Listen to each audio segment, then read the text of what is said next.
नमस्कार दोस्तों, मनो शॉर्ट हैंड क्लासेस में आपका स्वागत है। दोस्तों, यहाँ आपको मिलता है 110 शब्द प्रति मिनट डिक्टेशन। दोस्तों, इस डिक्टेशन की आउटलाइन और पीडीएफ के लिए हमारा टेलीग्राम चैनल ज्वाइन करें। डिक्टेशन शुरू होगी 3 सेकंड बाद।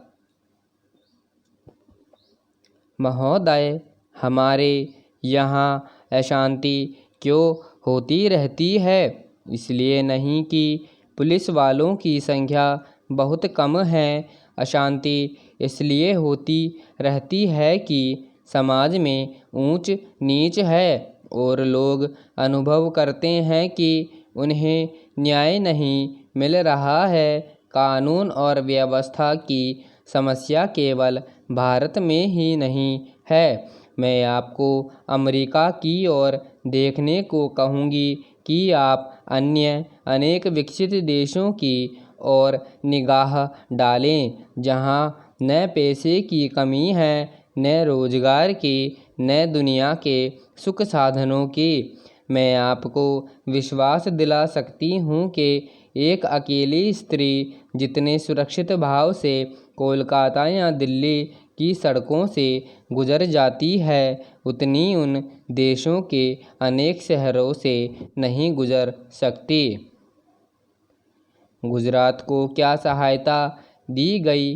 क्या आपने इसके आंकड़े देखने का कष्ट किया है? मैं यहाँ कागज पत्र लेकर नहीं आई हूँ, लेकिन मैं कह सकती हूँ कि गुजरात को भारत के कई राज्यों की अपेक्षा अधिक सहायता मिली है। आपने एक या दो विशेष परियोजनाओं की चर्चा की है।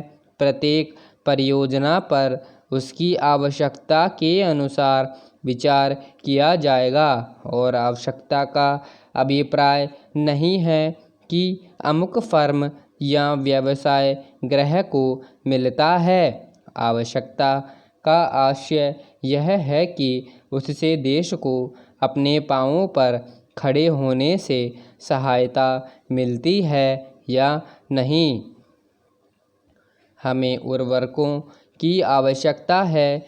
हम उन्हें प्राप्त करने के लिए सभी संभव उपाय कर रहे हैं, लेकिन हम विदेशी कंपनियों के हाथ बिककर उर्वरक नहीं पाना चाहते और जब तक मैं सत्तारूढ़ हूँ, मैं ऐसा नहीं होने दूंगी, चाहे कैसा भी दबाव क्यों न पड़े।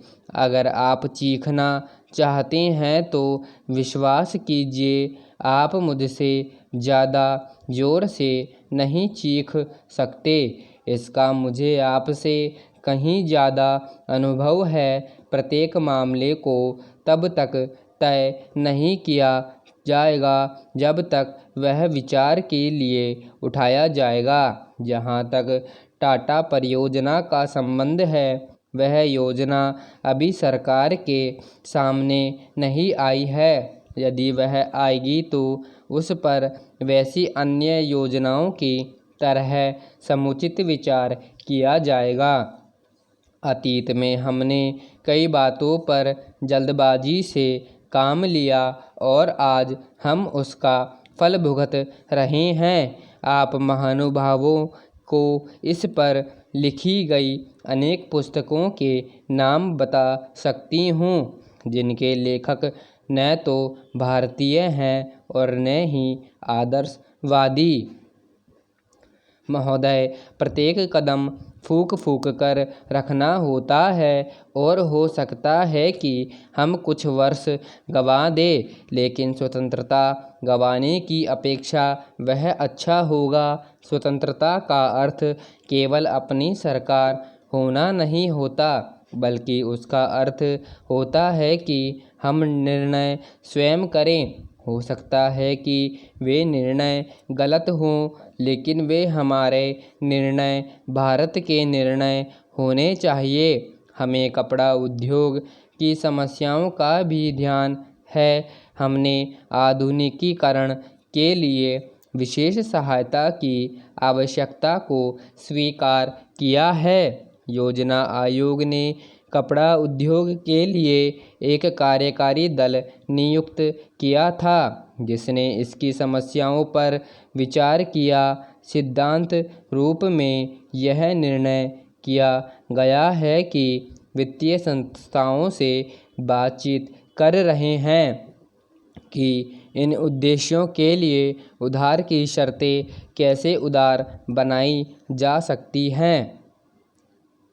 आपने बंगलुरु की घटनाओं और बम्बई में लिए गए हमारे कुछ निर्णयों की भी चर्चा की है। आप यह भूल गए हैं कि वे निर्णय वास्तव में कांग्रेस द्वारा पिछले आम चुनावों के लिए शीघ्र बाद किए गए थे।